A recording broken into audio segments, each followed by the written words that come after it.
Good day everyone, my name is Jellica Samaria from BPED 1C, and today we're going to tackle about the credit card. So first of all, let us define what is a credit card. A credit card is a thin plastic machine readable card which can charge purchases, obtain cash loans at an ATM, and etc. A card issued by a financial institution, typically a bank, and it enables the cardholder to borrow funds from that institution. Credit cards impose the condition that cardholders pay back the borrowed money plus any applicable interest, as well as any additional agreed upon charges, either in a full by billing date or over time.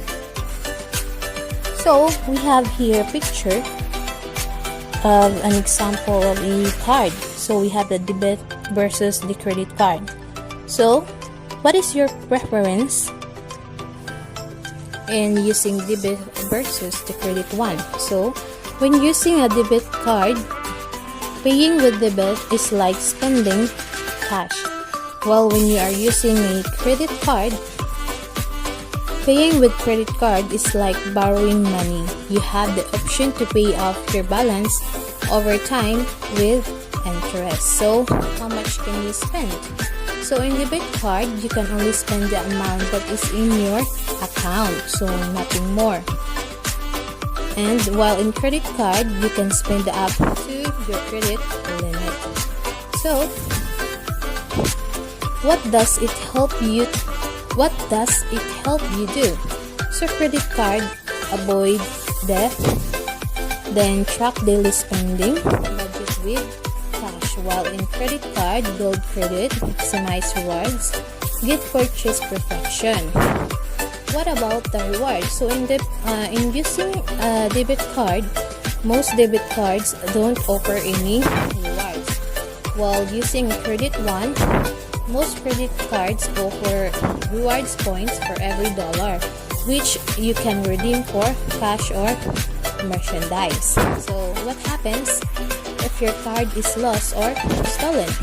So in using debit card may have limited liability if not reported immediately, while in credit card, zero liability when you notify your institution of a fraudulent transaction within their specified time frame.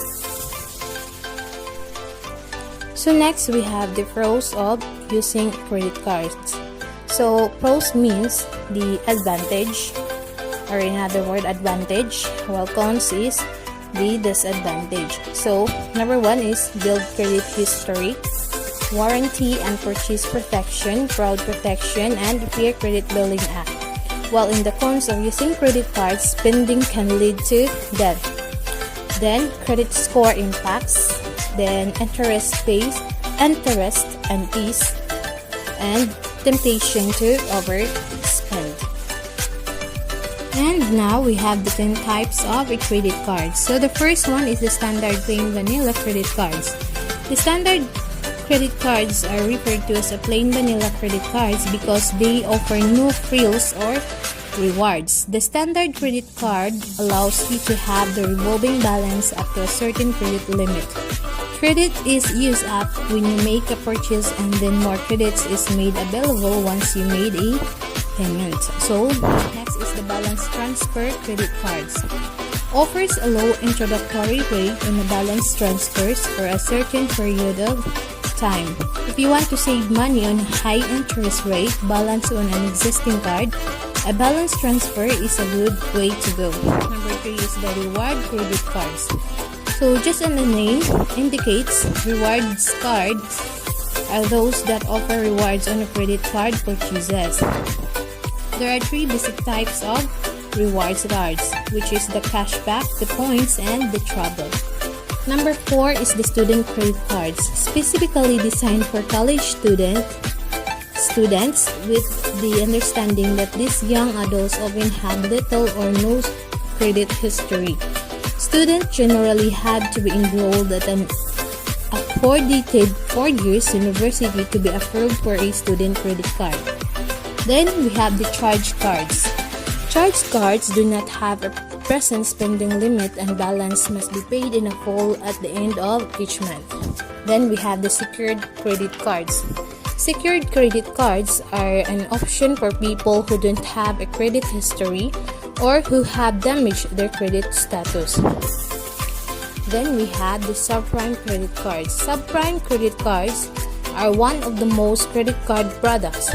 These credit cards are geared toward applicants who have a bad credit history, and these cards typically have high interest rates and fees.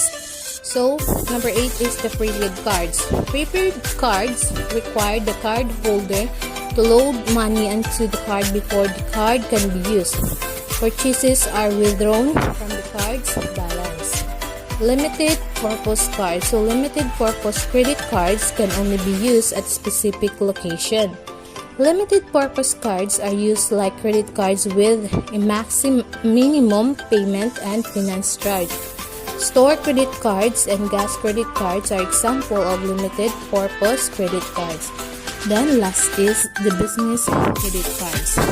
Business credit cards are designed specifically for business users or business use. They provide business owners with an easy method of keeping business and personal transactions separate. There are standard business credit and charge cards are available. So that's all for today. Another information about credit cards is to be continued to my partner, which is Ibaya Hiyasen. So that's all, and God bless.